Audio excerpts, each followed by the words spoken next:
All right, Greg. Hey, thanks for hanging out with me. I really appreciate it. Yeah, it's my pleasure. This Thank you is for fun. having me. This is fun for me. I'm super excited. Um, Me too. so let me ask you this. You told me recently that you sold your practice, and what I was curious about is how has life changed since that has happened? Like what's been different? Because I saw you're still doing videos and like what's different since the last couple of months since you've sold your practice? I sold my practice in November to an investor, and he hired my protege, Tristan Wendt, as the chiropractor to replace me. And for the first, 3 months, I mean, I was just relaxing with having fun with my family and driving my Corvette up and down North Houston all over. Yeah. But that got boring pretty quickly. And the practice numbers went down after I left. And I told the new owner that I would come back in and help him retransition the practice more. So was he? No, go ahead. No, sorry. Tristan's been with me for 8 years, first as a patient who was scheduled for surgery at 19. And after one ring dinger adjustment and my other adjustments that I do on every patient, every visit, he canceled his neurosurgery appointment and never had another problem. His lumbar herniated disc went away and his radiculopathy went away. Wow. So changed his life. And then he was interested in going to Palmer. So we got him into Palmer, and he's now graduated and got his license in November as well. So Yeah, I was actually wondering that because you had said that they brought him in, and I was thinking like, man, that's some big shoes to fill going, taking over a practice that sort of has a little bit of authority built behind it by the doctor that's there. And so were you not originally planning on helping him with like the kind of transitioning, or what was the original plan? no, I did transition it for probably 6 weeks. Gotcha. Him in there. He was a preceptor with me for the last trimester of his Palmer education too. So I was starting to transition it all right then and there because he could adjust patients too. Yeah. And he does every technique that I do. He does all the thorough histories and exams that we do. So he's really my mirror image. Yeah. In fact, we have 2 rooms set up side by side now with all the equipment in each room to be able to deliver adjustments at the same time now. I think that's great that you came back to kind of help out, because I could see that being a difficult transition for someone going from, you doing it and kind of being the face of what you do and then transitioning into his own thing. So I think it's great that you actually went back and are helping him out. No, I mean, I feel responsible to him to make him be as successful as he can possibly be. And, I want him to be successful, and anything I can do to help him out to accomplish that, I'm willing to do. I think that's great, because I would not give I would say most, I wouldn't give a lot of chiropractors that much credit. I mean, a lot of them, like they're maybe concerned more a little bit about themselves than they are about the next person. And so I think it's awesome that you're doing that. Well, I mean, he's really my brother in Christ, and that's how we got to know each other. And I have 100% confidence in him. However, my patients, of course, they're fiercely loyal to me and Yeah. trust me, and I've been doing it for 42 years now. Yeah. And, it's change is always difficult for people, Yeah. especially patients going to another doctor. So we're just going to give them some more time and continue to transition everybody over to him.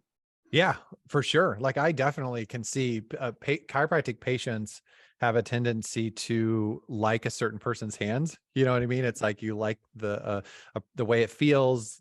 Maybe it's the personality. Like they get very attached to their chiropractor, and especially when they find a good one. And I could see that being difficult in any situation, taking over an established practice. So I think it's awesome you're doing that. Well, I give a lot of credit to him too, because he's really put his nose to the grindstone, learned all the science. And Yeah. I took him and my other intern, who's now at Palmer too, Jeremy Higdon, out to Dan Murphy's seminar on subluxation neurology, just to make sure they knew all the science behind the Mm. neurology and the adjustments that I was doing. So for people that don't know, you're obviously kind of famous for the ring dinger. Like, Mhm. where did the term come from? Can you kind of explain that? Because I read that story in the I think it was the American Chiropractor article that you talked Right. about it. But for people that didn't read that or don't know, can you kind of tell the story of where that name came from? Sure. I mean, I started doing the ring dinger on patients in 1981. Yeah. I mean, I've been doing it for years and years and years. People just didn't know about it because it wasn't on YouTube.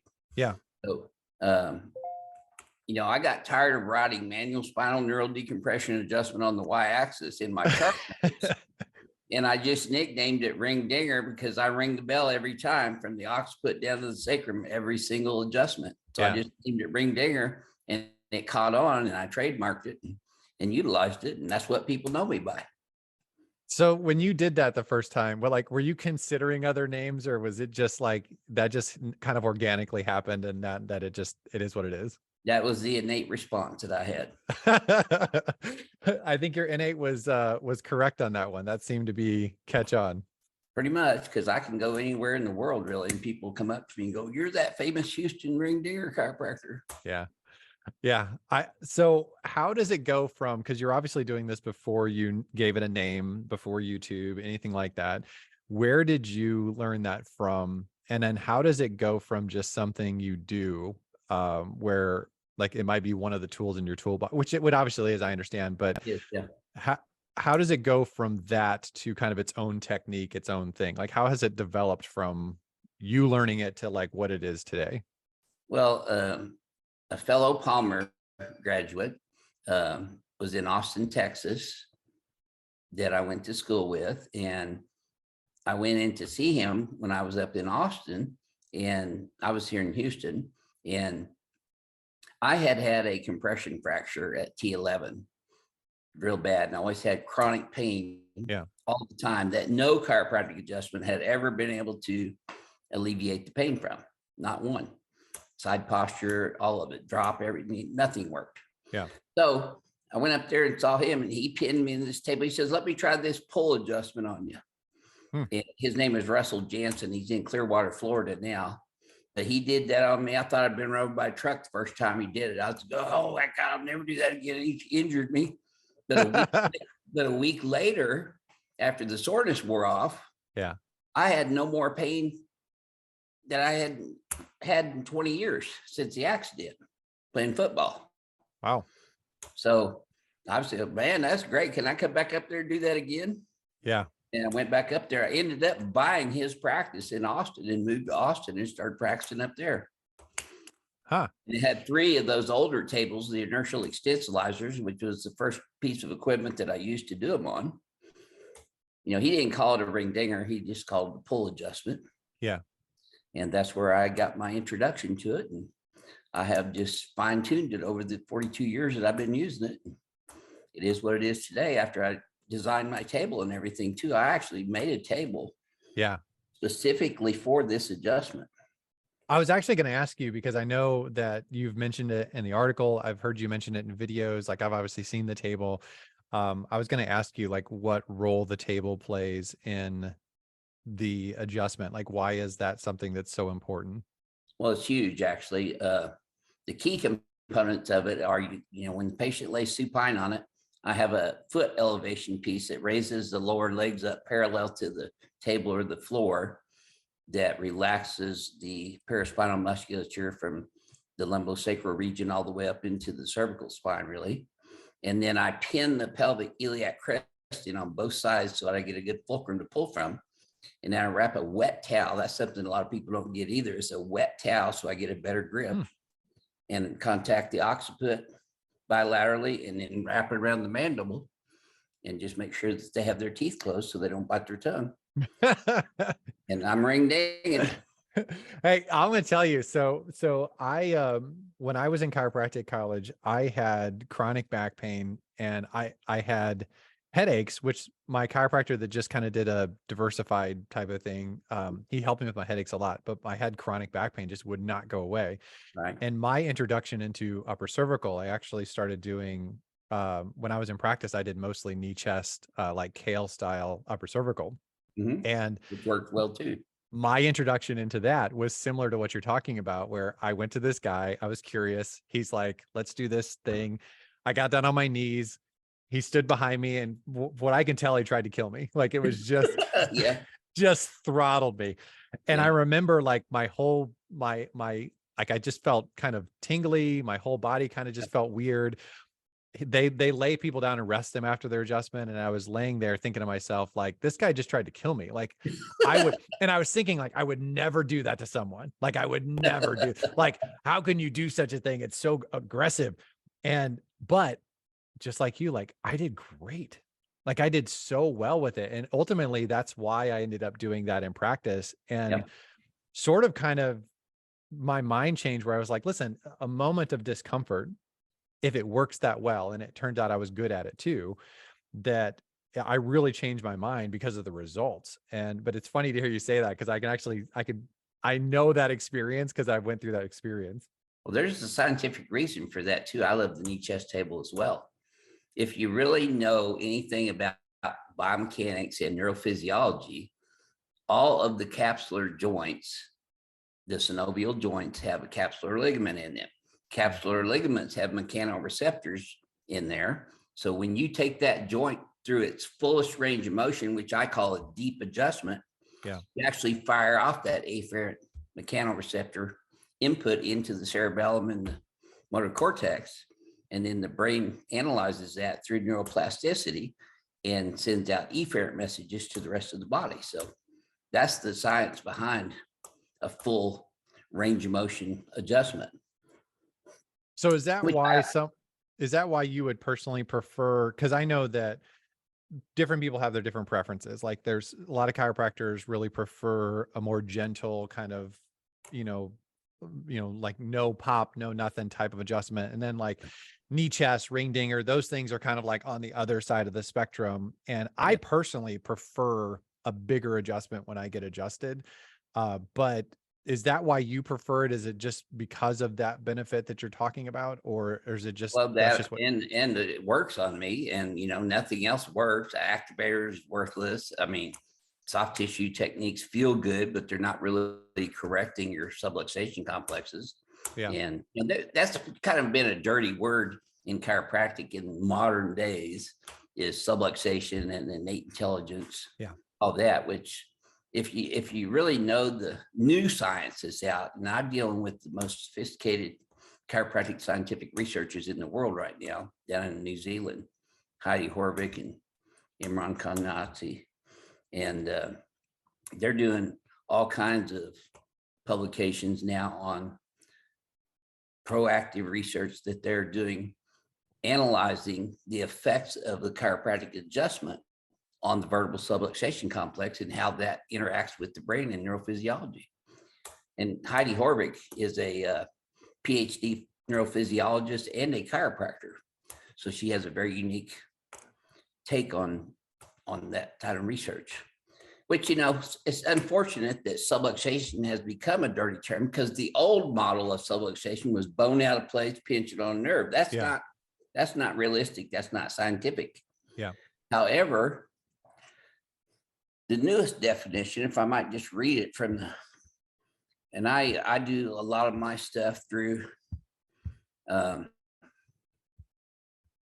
Australian Spinal Research Foundation and New Zealand Chiropractic College. Verbal subluxation is a diminished state of being comprising a state of reduced coherence, altered biomechanical function, and altered neurophysiological function, and altered adaptability, which is what neuroplasticity is. So you were mentioning like that definition of subluxation, and what I was curious about from the standpoint of the practicality of what you do, Mhm. how does that play a role in you identifying a subluxation within a patient of yours, and then ultimately correcting that? Like, how does that practically play out in your practice, that you've identified something you can help this person with, and then you're going to go ahead and do what you need to do? And how do you know you fix that? Like, just kind of walk me through that process. Sure. I'm not, quote unquote, a big supporter of or believer in a specific subluxation like T5 or Yeah. C5, because whenever you have a true subluxation, it's altered by mechanical function that's not just, darn it, there we go. That's not just a bone out of place, it's the whole spine's involved. Yeah, sure. Muscles and ligaments, the disc, all of it's involved. So I adjust the entire spine and all the extremities because I want to take every joint through its fullest range of motion, past the anatomical or past the phase where it's passive range of motion and into the anatomical integrity of the ligament, so that I can stimulate those mechanoreceptors proprioceptively. Then if you do the whole spine and extremities, you're getting a massive bombardment of afferent neurology into the brain, which is the brain's what's affecting patients' pain levels. It's not a specific adjustment at C5 or T5. So, all those people that have griped about I'm not specific. I've never claimed to be specific. I have a specific intention behind all of my adjusting. Got it. But I'm not a C5 or T5 or L5 only. I mean, if you only do that, because we see new patients in our office all the time that have already been to those chiropractors that do that, and they're not satisfied. Yeah. They're not getting good results. So that's why they come to me. Yeah, that makes sense. That sort of aligns with what you would see. So let me ask you this. Does that mean that when you decide you're going to adjust somebody, are you really doing pretty much this whole protocol on mostly everybody the same? I mean, Everyone? It's all going to be the same? Yep. What you see is what you get in my office. And that's in line with your philosophy of kind of opening up the joint space, get the body moving, kind of counting on innate to heal and reset and do what it's going to do. Yeah. And if you read the research out there on neuroplasticity, the brain is constantly adapting to its environment, both internally and externally. So we're changing that internal environment of the spine biomechanics, muscles and ligaments, length and tonicity. I mean, there's tons of things that are being influenced every time we do those adjustments. But when you do all of them, you don't miss anything. Yeah. You just don't miss anything. And patients respond, they love it. I've had people ask me when talking about you, they've kind of asked me about things like malpractice insurance, or the assumption is like, oh my gosh, this guy's just killing people and hurting people. Sure. I've heard that for years. Yeah. Yeah. Could you talk about that a little bit? Cause I've heard that a lot, just that little bit that I've, talked to people. Yeah. Well, I've been doing this 42 years now, and not one patient has ever even alleged of being injured, let alone filed a claim. I've never had a malpractice claim in my entire 42-year career. Nobody's even alleged of being injured with what I do on them. Not one person. That's a pretty good track record. Yeah, absolutely. Because we see a lot of patients that come in that are hurt by chiropractors trying to do that lumbar roll, and they're doing the $1 million lumbar roll just to get cracks. One of the things I noticed about your other podcast YouTube video that I watched that a team ring dinger doc sent to me. Yeah.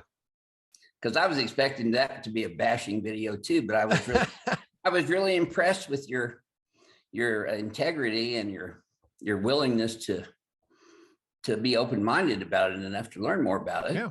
Thank you. Yeah. Well, I thank you too. Yeah. That was my intention. I've dealt with the bashing for years, and yeah, they can say what they want. My patients are happy. The board, one of the big problems about getting well known on the internet and being out there is that other chiropractors, no patients have ever turned me over to the Texas State Board of Chiropractic Examiners. Yep. I've had to defend 5 different claims from chiropractors who turned me over to the board. I don't doubt that. And, one of the big things, the board, they investigated me till the cows came home for about 5 years on everything. And they finally sent their head investigator down to my office, and spent a whole Monday with me. And I was packed the whole day. I did thorough histories and exams on people. and even turned patients away who were contraindications such as atherosclerotic conditions. Yeah. That I don't adjust those people at all. Not just Yeah. a dinger. I don't adjust their cervical spines. I just don't accept them as patients. And he came That's down. what, yeah, I'm sorry, go ahead. Well, he came down, he's a chiropractor, and he was the head of the enforcement committee. And at the end of the day, he says, would you mind working me up and adjusting me? Same thing with him. He'd had a fractured neck in high school football, had never been alleviated by any chiropractic adjustment whatsoever. And when I got done adjusting him, he got off that table. Oh my God, that's the first relief I've ever had in my neck since my accident. And So he's a good guy. Why do you think that the way that you're going about it? Well, because like people could watch it on a video, or they may watch it in person, and they might assume that it's, you know, it's dangerous. You could potentially hurt someone, whatever. But then it's like, why is what you're doing in 42 years, like you not hurting anyone, Right. but then someone who does a lumbar roll or just a general kind of cervical, that is much more accepted in chiropractic. It's something that is, nobody would look twice at that and be like, oh, that's dangerous. Right. Why are people maybe getting hurt that way, and you feel so confident about them not getting hurt with what you're doing? Well, you know, and I truly know this for fact, I have made myself the chiropractor that I am by going to all the biomechanics seminars, chiropractic BioPhysics, neurology, and the quality. You know, some people, the art of the adjustment is that it's really an art. Yeah.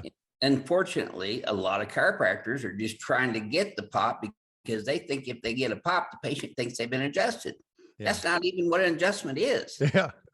You know, but that's what they do. And a lot of, quite frankly, a lot of them have lost the art or didn't have it to begin with, and they hurt people because they're not doing the adjustments properly.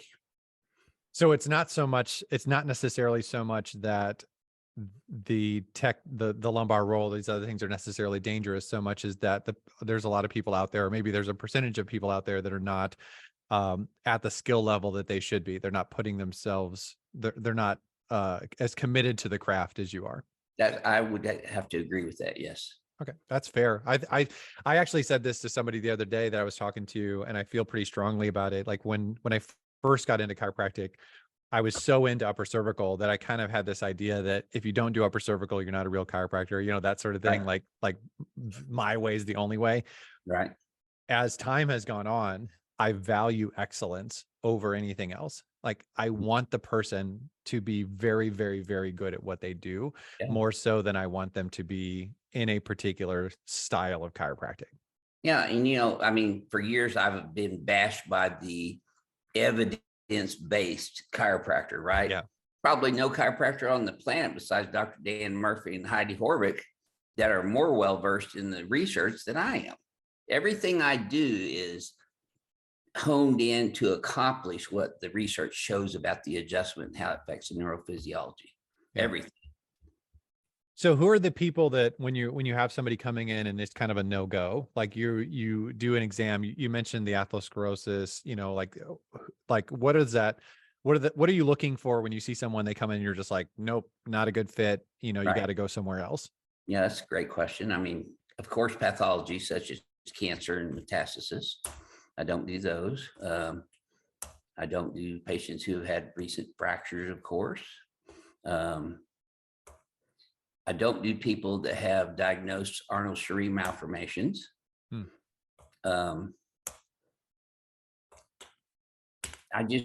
We rule out pathology. And so long as you've got a good, thorough history and exam, if somebody's had a heart attack and they had a stent put in, I'm not adjusting them because that is atherosclerosis. So I'm just not going to affect that. I'm not going to risk that patient's health and well-being just to get $500 out of them. Can you speak to that a little bit, not for yourself, but maybe for other chiropractors and associates and people that you've worked with in the past, the value in understanding when to say no? Yeah, absolutely. I mean, the reason I've had a clean slate for 42 years is because I do probably the most thorough history that's ever been taken on most patients. In fact, they all often comment, wow, that was a lot more in depth than my medical doctor ever does. Yeah. You know, I mean, I go into everything from birth on, history, medical conditions.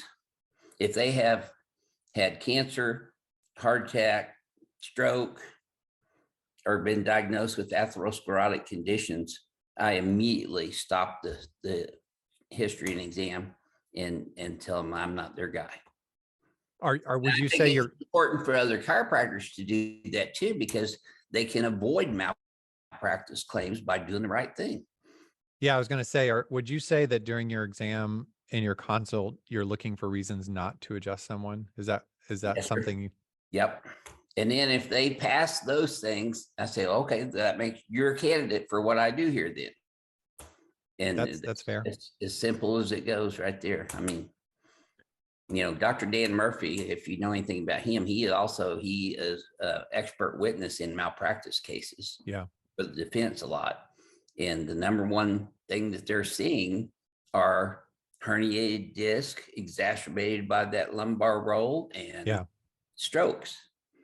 And if you know what you're doing, you can avoid those things and make sure that you're giving the patient what they want, which is to get out of pain. This is my philosophy also. Patients want to get out of pain. They want to get back to their family life. They want to get back to work, and they just want to live without being in pain all the time. So I don't put patients on long treatment programs at all. Maybe 3 days at the most, I see people. And if I'm not helping them by the third day, I'm not their guy. So I was going to ask you this too, because a lot of chiropractors that fall into the subluxation camp, and if they talk about subluxation and those type of things, they also seem to fall in love with the adjustment. And they seem to think that if one adjustment is good, more adjustments are better. How often do you think someone should get adjusted? I don't really put any specific time on it because I don't know what they do when they go home and how they sleep. I don't know how they're sitting. I don't know how their activities of daily living are 24/7. So I always put it in the patient. I educate the patient on their posture, and whenever they feel less than what they feel when they're stable at my office, which is usually by the third day. Yeah. Remember how this feels and gauge everything according to this. And then you'll know when it's time to get a tune-up adjustment. And I just have them come in on an as-needed basis. But I don't see patients over 3 days in a row, ever. Yeah. Yeah. I like that. I'm always amazed with because to me, like if you go to your traditional philosophy of chiropractic, to me, it's like the reason someone is well is because they don't need to be adjusted. So you're trying to get them to a place where they don't need to adjust an adjustment and to stay there as long as possible. So the idea that getting adjusted once a week for the rest of your life, or getting adjusted, 8 or 10 days in a row, somehow that's good for you. Never really, it doesn't really jive with my brain. Like I kind of go, well, that doesn't seem right. That's practice managers, PBA sell. That's all that is. That's to earn people more money. But, unfortunately, chiropractors have gotten so hooked on the insurance tit that it's hard for them to do cash, which is what, I'm serious though. Hunter, I agree. Yeah, they're putting people on 3 times a week for 3 months, and then 2 times a week for 3 months, and then 1 time a week for the rest of the year.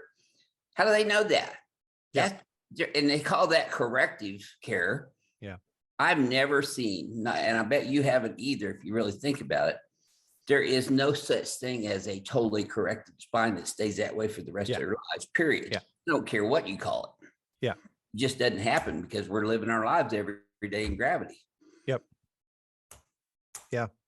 And the brain's constantly adapting to that too. It's a negative neuroplasticity that occurs in patients over time, and that's why they have back problems. So let me, why do you, because I had somebody ask me this, so I thought I was going to ask you for them is, I've seen you check reflexes like after you adjust somebody, like what's the thought process behind that? Or is that just something you're doing for fun? I always check the reflexes on their exam and see what they are. And then after they're a ring dinger, I immediately just do that little karate chop on their patellar tendon, and they can see for themselves the improvement in their reflex. So So it is, it's a it's post kind shot. of fun too. I mean, I have fun with it too. Oh, you're still kicking. I used to tell patients, now not everyone, because not everybody can handle it, because some people are a little uptight, but I used to tell my patients after I do that knee chest adjustment, I would go up to them and I'd be like, you can still move your legs, right?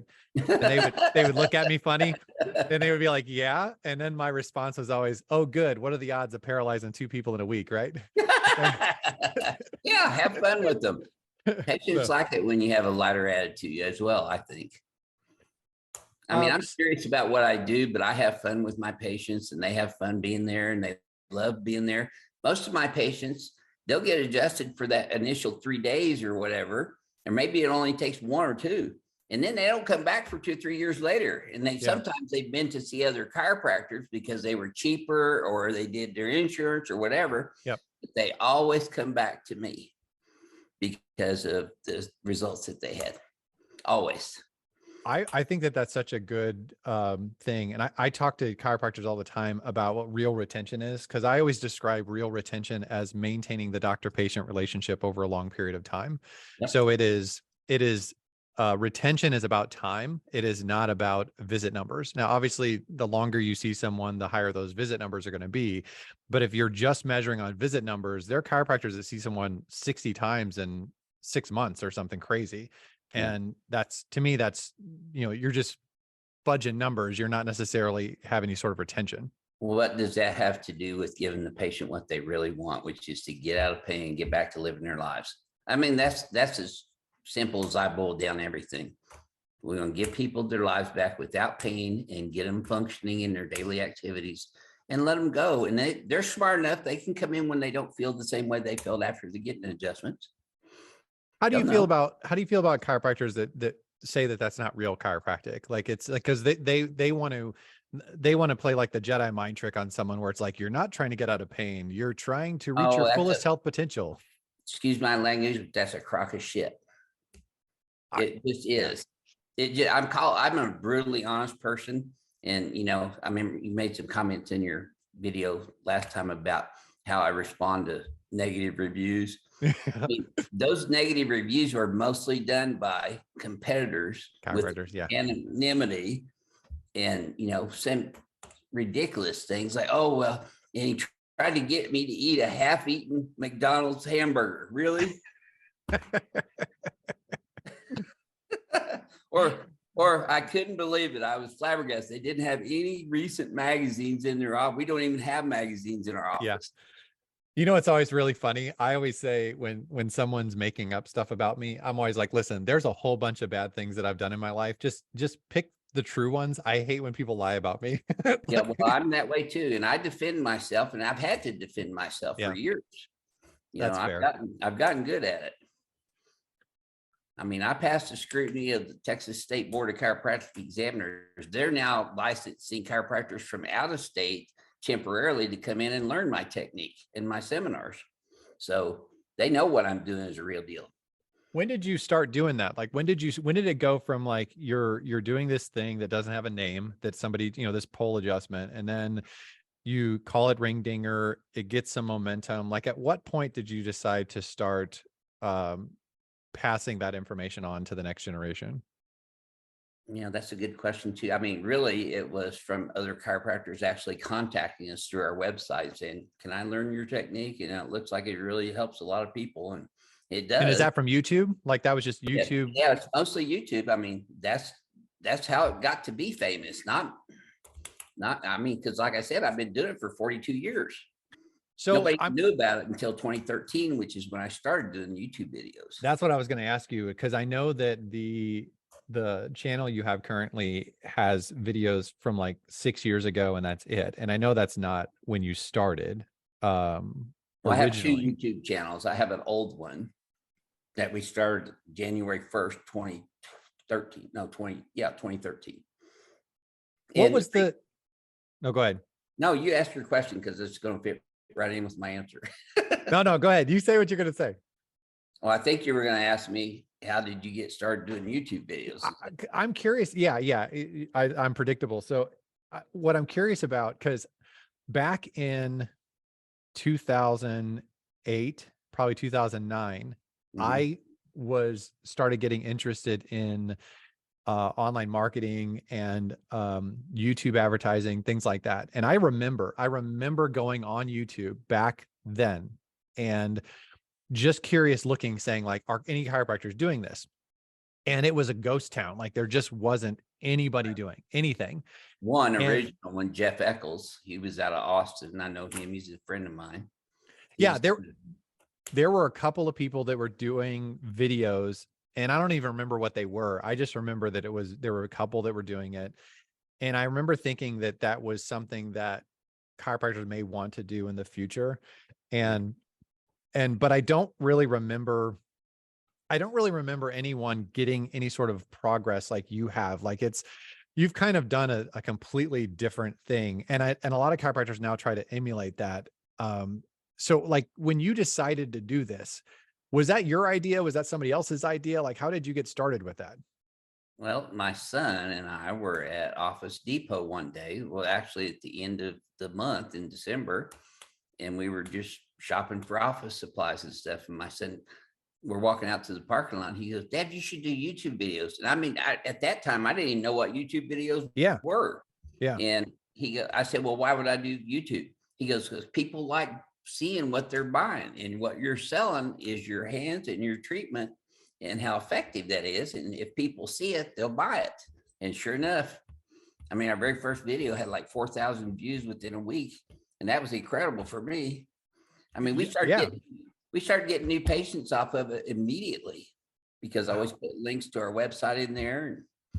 And were you, cause it's so funny to me to hear some people that I talk to that have these success stories, they didn't go about it in some sort of pre-planned strategic way. And people now, it's like, they're like, oh, they're going to have these goals and they're going to do these video SEOs and they're going to do this and do that. And it's so pre-planned, and they think that that's what's going to be successful. And oftentimes the people that do it sort of just kind of fall into it and just keep being consistent with it. It's interesting to hear you talk about that. Well, I know other chiropractors that have started their YouTube channels because of me that have like 12 subscribers in the last 5 years. Yeah. So we've got 530,000 subscribers now. And what's different about, like, at what point, or was it right away? Like, at what point did you kind of feel like you had something that was like, there's something here? Well, when we started getting new patient scheduling in our office as a result of our YouTube videos, I mean, that's really when we started hammering on them. And I do deliberately title all my videos utilizing SEO, because Google picks up on the titles and the SEO. But you weren't doing that originally, though. No, not the first. Well, the first one I did, because I said, "Well, how do I title this?" He goes, "Well, how to treat low back pain." So that was my very first video. Which probably helped Which got a lot of hits. Standpoint. Like about 4,000 hits in a week. That's and we so started crazy. getting new patients off of it. So I said, "Well, I'm going to keep doing this," because I wasn't paying for any advertising at all. I never have. Yeah. It's all, in fact, Google pays me. Google Ads is to put ads on our videos. At what point did you started making money from YouTube? I mean, because I know a lot of some people start YouTube with that intention, but at what point that it was like, wait a second, I can make some money doing this? Like, that's cool. Yeah, you have to meet certain thresholds with YouTube to be eligible for that. I don't know exactly what those are anymore. But we had enough subscribers and enough views that I could do that. So what businessman wouldn't want to monetize their stuff if he could do that? That's just additional money. They're paying me to advertise. Yeah, that's what I'm saying. Like, when I say advertise, I'm just saying showing people what I do. Yeah. The cool thing about what you're doing is your primary business is being a chiropractor, right? And the videos are helping your primary business. And then you have this other thing that they really are just paying you to grow your own business, which is awesome. It's side gravy, basically. Yeah. I had never, ever planned on having that income. They still don't. I mean, that's all just extra cash. Yeah. I mean, we don't do them for the views. We don't do them for the revenue. We do them to educate the planet on the benefits of chiropractic care. And that's always been my purpose behind my videos, is to educate the planet. Now I have a question, because I watched the oldest video you have on your new channel, and your wife was in there. Yep. And when you decided to adjust the gentleman in that video and not her, she looked relieved. Is she not the biggest fan of the ring finger adjustment? Or Well, most chiropractors know that their families make the worst patients. they do. So that's all I got to say about that. I mean, she benefits from the adjustment, but getting her to have them is like pulling teeth. I looked at that and I thought, I've seen that face before. Yeah. That's funny. Makes the worst patient. So my son, same way. I mean, he loves getting adjusted, but he don't want to be on YouTube with it either. He doesn't do social media. So he wanted me to, but he don't. Yeah. So was your first video the same idea as your current videos? I mean, did you just turn it on, start recording, or were they drastically different? No, they have all been unedited because, quite frankly, I don't have editing software, nor do I know how to do all that. So yeah, the only edited videos that I've ever put up are the ones my son edited for me and did compilations on, ring finger compilations on. And I paid for his college by hiring him to do those things. Nice. Yeah. Yeah. I actually, when I do podcasts and things like that, a lot of times my stuff are unedited, and I've listened to people and seen people that have like really, really, really edited things, and they'll kind of tell me, you should do this and you should do that. And I'm like, I don't really have the time nor the desire to do it. Like it's fine the way it is. That's the way I feel too. I mean, it's get to go for our patient appointments. I mean, first thing you see me do is checking their posture and analyzing them on the XYZ axis. The last thing you see me do is analyzing their posture on the XYZ axis, showing improvements in their biomechanics and their posture, because posture is a mirror of your spinal biomechanics. Yeah. Is there any sort of time over the last however many years you've been recording this stuff where you've recorded something and you went like, nah, can't put that online? Like there's like somebody said something, somebody did something happened where you're just like, nope, not putting that online. There's only been a couple of those, but yeah, I mean, when they just were totally hysterical about it, of course it wore off by the time they left, but they were, oh, you broke my neck. I don't put those on there because I didn't break their necks, and I don't want people thinking any more about it because they already think that shit. No, I figured, I assumed that as much as you're doing videos that there has to be, there's a couple.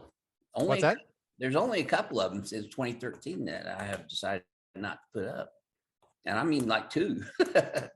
I have one. I've done hundreds of podcasts, and I do have one that I interviewed a guy and I never published it. And he said something during the interview that I made my kind of red flags go off. And I came to the conclusion the guy was a liar.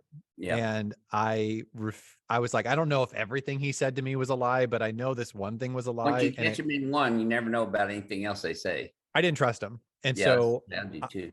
I didn't post it. And, but I've only had the one, but I figured you had to have at least one that was in there. Well, we've had to take a couple down from the channel because people got back to where they lived and their boss said, well, I didn't know you were having back problems, And it was a freaky on their job. So I took it down for them because that's what we do. We get sign releases on everyone though. Yeah. I was going to ask you, like, I'm assuming they signed stuff. Oh yeah. My attorneys drafted digital release forms and, that they, we're not violating any HIPAA. We're not telling people their intricate details or even mention their last names ever. Yeah. Or their addresses, anything. You say where they're from, because we see so many people from out of state and out of the country even. Yeah. They're flying into Houston to get this adjustment from what's the furthest away that someone has come? Do you know? Australia and China. Yeah. That's a big deal. It is a big deal. And they came in just for you? They came specifically to the US to see me, yes. There's a sense of pride on your face. Well, it's, because and I say this a lot too. I mean, when you watch our videos, a lot of people instinctively know, wow, I need to have that done. My spine feels compressed all the time. Mm-hmm. And they come in and say, well, I just knew that's what I needed when I saw those videos and those people getting out of pain immediately. And the results of these adjustments are immediate.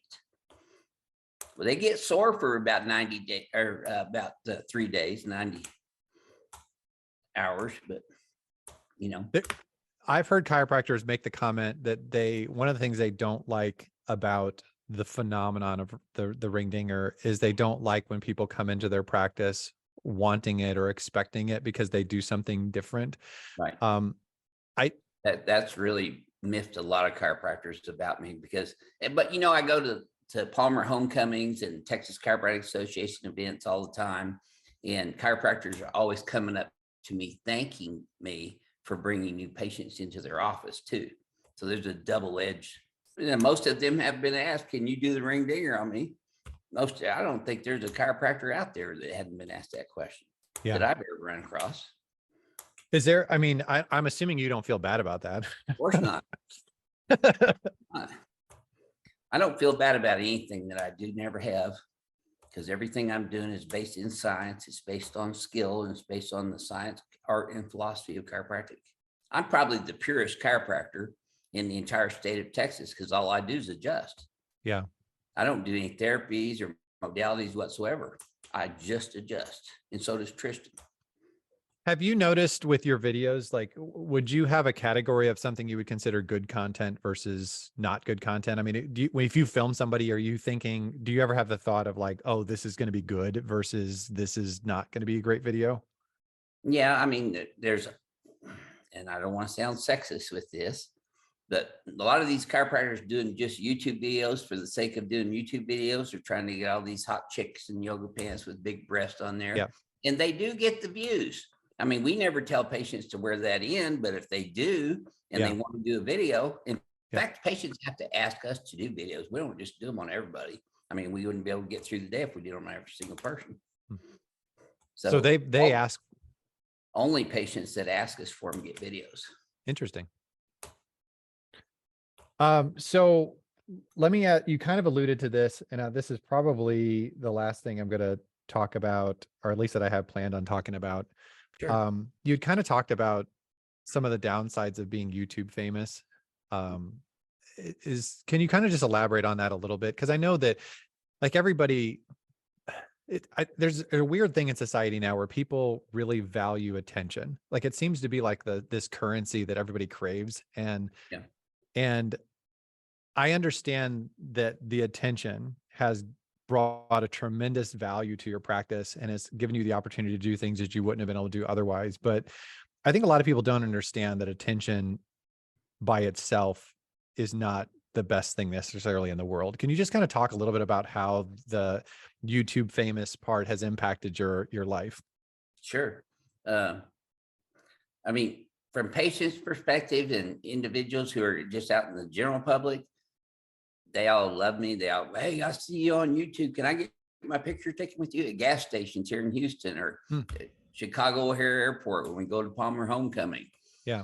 But the biggest, yes, the downside, chiropractors leveling judgment against me, turning me over to the State Board of Chiropractic Examiners has probably been the biggest problem with that. And the board knows that too. Well, you're famous, you know, people are jealous of what you do. So they're calling us and telling us you're killing them. Yeah. And they're telling us you're hurting people or you're doing this or that, or you're going to cause somebody to be paralyzed. You know, we know different, Dr. Johnson, because we investigated it all thoroughly, but that's what chiropractors are doing and thinking. And that's probably the biggest downside, but that's also been a blessing in disguise because by me showing the board everything that I was doing, everything, and I mean everything, they have now come to understand the quality that I represent in our profession. And they're, like I said, they're now licensing out of state chiropractors to come into the state of Texas and do my seminars as a result of that. So it's a blessing in disguise. I always try to take the bad things and turn them into blessings. Yeah, that's I could see that being taxing, you know, over time. Would you say that there's any one particular thing that's kind of like the biggest misunderstanding people have about you or the technique and what you're doing? Is there one kind of thing that you're just like, oh my gosh, makes you roll your eyes and you're just like, this is the big misunderstanding? Yeah, that I'm just doing it as a gimmick and no science behind what I do, or that I'm a old-fashioned hick subluxation chiropractor that Yeah. I don't know anything about evidence-based. I'm probably more evidence-based and scientific research knowledgeable than any chiropractor around that I know. And you can ask Tristan, to my protege, about it. I mean, I was spoon feeding him scientific research even when he did his year-long internship with me. I think sometimes chiropractors misunderstand.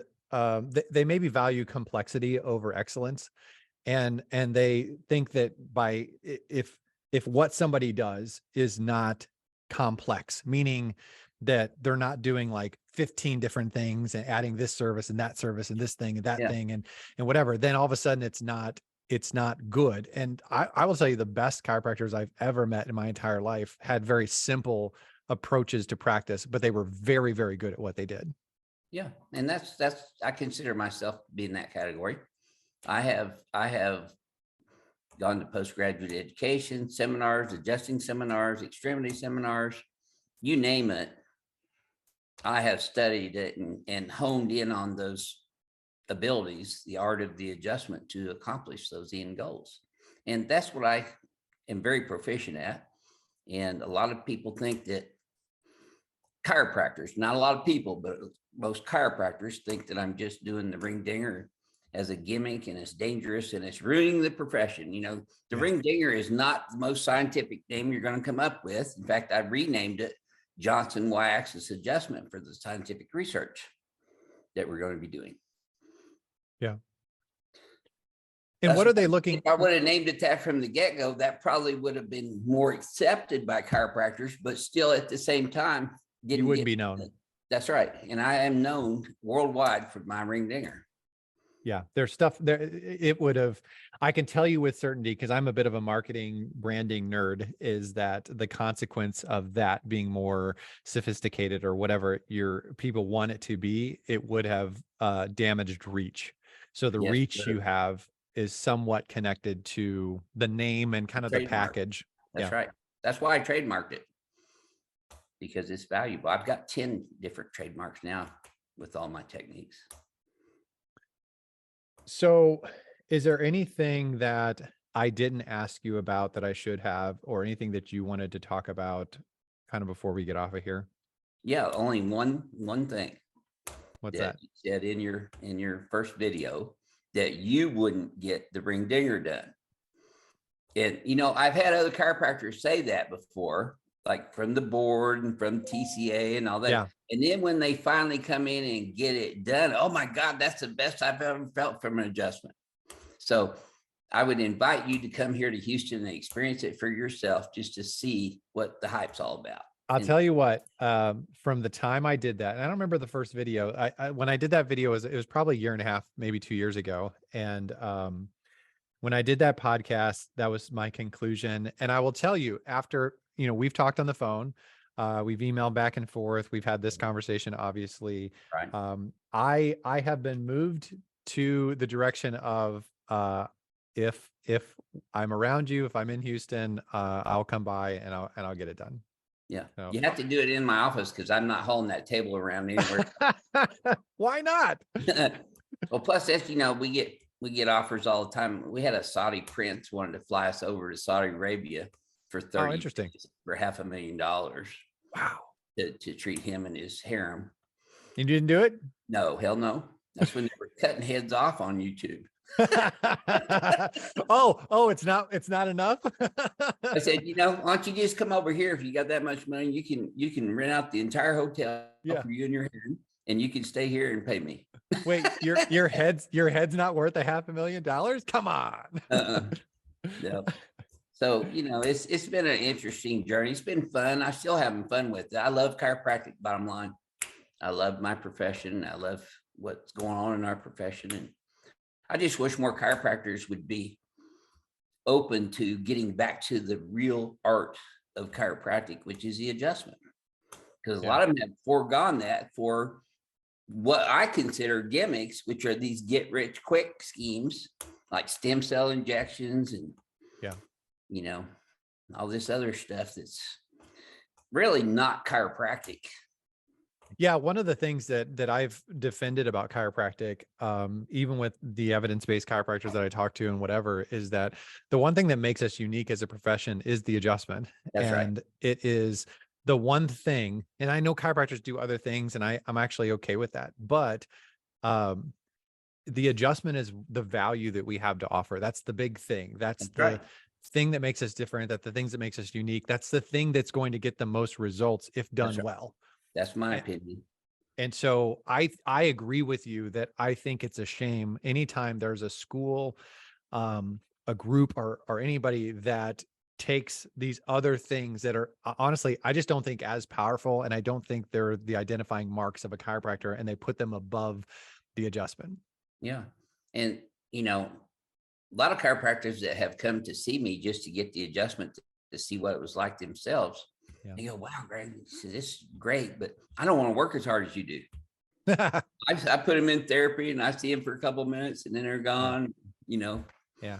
they're making most of their money by doing peripheral modalities Yeah. as opposed to the adjustment. But the patient comes there to get out of pain and get Yeah. back to living their lives. So I think the adjustment is the most important thing we do as chiropractors. Yeah, people that are relying really heavily on insurance have a tendency to do that more than the chiropractors who aren't, because the insurance will pay for those secondary services and tertiary services, and Often better than the adjustment. yeah, they're bundling stuff together. Right. It is a financial reason for Right. for certain people. Which I have a hard time letting those people who are doing that for those reasons judge me and what I'm doing for the reasons I'm doing it. Yeah, that's fair. I think that's fair. I have a problem with that kind of criticism.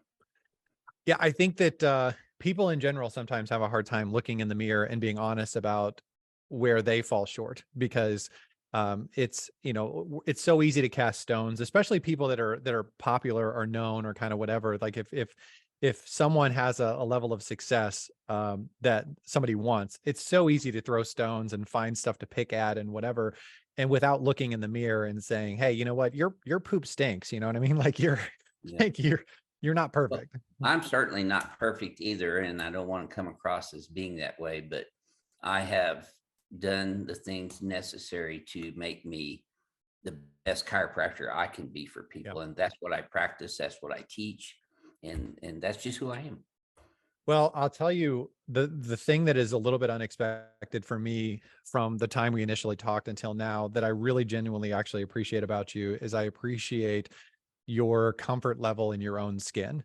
And I actually, it's something that I think a lot of people struggle with, because they do sometimes concern themselves too much about working on becoming the best version of themselves, and they worry about what other people are going to think or what other people say and all this other stuff, instead of focusing on like, how do I become the best version of me? And I think that without kind of trying to boost up your ego, I do think that you do a good job of staying in your lane, trying to become very good at the stuff that you're very good at, and not really worrying about the other stuff. Yeah. And another thing that people, chiropractors specifically, dislike about me is that my wife and I and our family are very spiritual. Our Yeah. faith is in God, and we put God first in everything that we do. Yep. And he's been really the biggest part of our success, because he has blessed us and highly favored everything that we do. Yeah, it's not that to my core. it's not popular to be a Christian anymore. You know what I mean? It used to be years ago, like that was kind of in America, it's like it was almost like expected that you're a Christian. And now if you're a Christian, you believe the Bible, you really believe what it says, and you try to live your life accordingly, you're an outcast, and it's not something that's looked upon nicely. Well, my wife and I just say prayers for those people. Me too. Yeah, 100%. I mean, you can't really, I don't want to fight them about it. I'm not there to preach to people, but we live our Christianity every day. Yeah. We live our lives through Christ every day. Yeah. And I'm the same way. My wife and I are the same way, where it's like we have people in our lives that just don't they don't appreciate our faith, and they don't take it as seriously as we do. They don't And believe either. yeah, Most of them. And they think it's silly. That's sad for them, in my opinion. That's we just pray for them. Yeah. That's all you can do for those kind of people. Yep. And that culture is really running rampant these days with the current culture out there. It's not cool to be a Bible believing Christian. Christians do not have permission to believe things that are not in the Bible. It's like, this is our guidebook. Now, if you don't want to be a Christian, fine, like go do something else. Right, exactly. But if you claim to be a Christian, you have the rule book and the guidebook for your belief system. That's right. And believing that does not make you an extremist. It makes you a Christian. And when you don't believe it and you take bits and pieces of it, it's like that person who's partially following it. You're just like, well, you're crappy Christian. It's like, you're that's not lukewarm. And you know what God says about lukewarm, he's going to separate the wheat from the chaff. Yeah. And, we just, I could be a lot more bothered by the criticism I've taken since being on YouTube for so long, but I just chalk it up to that's who I am. If you like me, you like me. If you don't, I'm not changing who I am to fit your needs. Now, you said in your first video, it's kind of funny. You said, well, he's just not cool. He's got all these little things that are in my grandpa attitude. I'm not cool either. And then what else was it? My son just told me the other day, we decided that my beard and my motorcycle are the only cool things about me, and everything else is not cool, but I'm happy there's two things on the list. So yeah. I mean, my Southern accent, that's just because I grew up in Southern Illinois, not too far from where you are. I know. And that's the way people talk there. I know. I just grew up with it. So, that's Bo Hightower. You'd mentioned him. Yeah. He's a cool one. He is really the YouTube superstar right now. Yeah. He's got like 1.5 million subscribers, and Bo and I are good friends, by the way. Yeah. He's an innovator too. He does a lot of videos. I saw him adjusting somebody with a Captain America shield or something crazy. I don't know what he was doing. It was weird. Yeah. He does a lot of his stuff for entertainment value as well, which is fine. I mean, he's an innovator though. That hammer and chisel soft tissue technique works. Done it on me. Interesting. It's painful as hell, but it works. Yeah. I've seen it. I've seen it done. I've never experienced it, but I've seen it done. Yeah. So he's a good guy. And in fact, Men's Health Magazine's doing a big feature story on Bo Hightower. Is he the new pimple popper? And he told them about me. So they called and interviewed me a couple of days ago about it. And I said, are you going to be in there together, or are you going to they're doing a separate thing on you? No, I think they're going to put me in there as part of his piece, but that's fine. I've already had 3 or 4 magazines interview me and publish it. And we were in Texas Monthly. Mail Magazine was the first one. And then we did a 30-minute documentary. And you've obviously peaked with my podcast. That's obviously the most amazing thing. Oh yeah. Well, I was really looking forward to this, to be quite honest with you, because I know you've heard all that other side of things about me. Yeah. I was actually looking forward to getting on here and explaining who I am and what I do and how come I do it. Well, is there anything, let's do this. Is there any way that people should get a hold of you? Is there somewhere you would refer chiropractors to if you, whether it's your training that you're doing? Is there something you want to kind of say to people before we wrap this up? Yeah, the biggest thing that I would like to say to chiropractors is that we are in the greatest profession in the world, in my opinion, and just respect it for what it is, and be the very best chiropractor that you can be for your patients, and then you'll be happy. I mean, happiness is not about making a lot of money. Happiness is about being fulfilled every single day that you do what you do and you love what you do. Yeah. And that's a biggie for me. I mean, people can go to our website, Advanced Chiropractic Equipment, LLC.com, and sign up for our seminars and buy our equipment.